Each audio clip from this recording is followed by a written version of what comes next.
আসসালামু আলাইকুম। কেমন আছো সবাই? আশা করি সবাই ভালো আছো। স্কুল থেকে আসলাম বাচ্চা কাচ্চা নিয়ে। এই দেখো বাইরে একটু গরম গরম বলতে এখানে মানে হাইয়েস্ট গরম পড়েছে 24, বাট আজকে 19। তারপরও গরম যেহেতু স্কুল ছুটি। তো আসার পর শামা খুবই টায়ার্ড, ভাবলাম একটা রেসিপি তৈরি করি, লাইক জুস। কিসের জুস করা যায় সেটা হচ্ছে, আমার বাসায় এখন তেঁতুলটা বেশি আছে যেহেতু গরম, আর গরমে তেঁতুলের জুস খেলে আই থিঙ্ক ভালো লাগবে। তো চলো লেটস ডু ইট। আসলে এটা কেমন হবে তো বানানোর পরে খেয়ে একেবারে রিভিউ দেব। চলো তাহলে জুসটা তোমাদের সাথেই শেয়ার করি আর বানিয়ে ফেলি।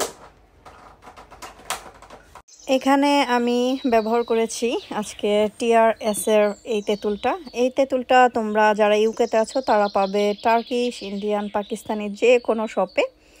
আর এই তেঁতুলটা কিন্তু অলরেডি দেখো মাখানো এবং এটা সল্টেড, অলরেডি সল্ট এটাতে দেওয়াই। তো এটাতে আমি এক্সট্রা সল্ট ব্যবহার করব না, যা আছে তাই। তেঁতুলটা মাখানো তাই এটা অনেকটাই নরম, বেশিক্ষণ ভিজিয়ে রাখতে হবে না। আমি 1 কাপ পরিমাণ পানি দিয়ে দিচ্ছি, তো সাথে সাথেই আমি এটাকে পানির সাথে মিশিয়ে ফেলছি, কারণ এটার যে বিচিগুলো আছে এটা আমি আলাদা করে নিচ্ছি। 1 চা চামচের মতো বিট লবণ দিয়ে দিব, কারণ তেঁতুলের সাথে বিট লবণ না দিলে কি হয়, বিট লবণের ফ্লেভারটাই কিন্তু অন্যরকম। কি বলো তোমরা? আমার তো অনেক পছন্দ। আর এখানে চিনি দিয়ে দিচ্ছি 3 থেকে 4 চামচের মতো, চা চামচের। তো তোমরা তোমাদের স্বাদ অনুযায়ী চিনিটা অ্যাড করতে পারো।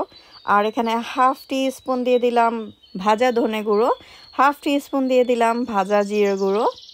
তাতে কিন্তু তেঁতুলের এই শরবতের ফ্লেভারটা অনেক সুন্দর হয়।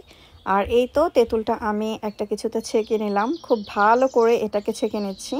এটা অনেকটাই গ্রেভি ছিল, এটাকে তরল করার জন্য আমি আরও 1 কাপ পানি অ্যাড করলাম।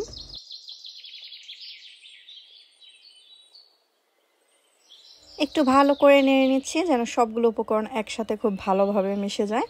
তো একটা গ্লাসে আমি কিছু আইস কিউব নিলাম, আর আইস কিউবটা একটু থেতো করে দিয়েছি, তাহলে কিন্তু তাড়াতাড়ি মেল্ট হয়। এই তো রেডি হয়ে গেল আমার কলিজা ঠান্ডা করা তেঁতুলের শরবত। তো আমি আমার রেসিপিতে বানিয়েছি, আমি জানি না আসলে এটা কিভাবে বানায়। কি শান্তি! এই গরমে সবাই এই তেঁতুলের জুসটা অবশ্যই বাসায় ট্রাই করবে, কারণ এটা খাওয়ার পরে কলিজাটা পুরো ঠান্ডা হয়ে যায়, এত মজা। আর আমি অনেক ঝাল পছন্দ করি, বাট ঝাল আজকে দেই নেই কারণ সামার সাফি খাবে, এই কারণে। তোমরা চাইলে এটার সাথে একটু মিন্ট, তারপরে কোরিয়ান্ডার লিফ আর গ্রিন চিলি অ্যাড করতে পারো, তাহলে তো আরও ভালো লাগবে। নেক্সট ইনশাল্লাহ তোমাদের সাথে ওইটাও শেয়ার করব, বাট আজকে আমি এটাই বানিয়েছি, তো তোমাদের সাথে এটাই শেয়ার করলাম যে কীভাবে বানালাম। সত্যি কলিজা ঠান্ডা করা একটা শরবত।